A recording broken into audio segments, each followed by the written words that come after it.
I made mud pudding without the worms because I don't have any. And spooky mac and cheese. Don't eat it.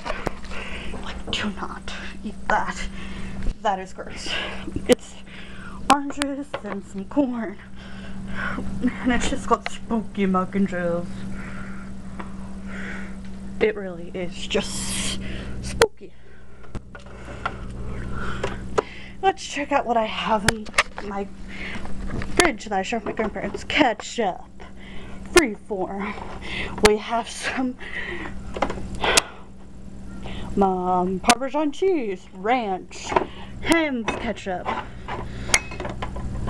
olives, mustard, half and half, Lactaid, Hershey, ranch, My Milk, which is cashew milk, 100% vegan, orange juice. This needs to be thrown away. We have water, another half and half, juice, soda, salsa, gravy. Oop, dropped ya.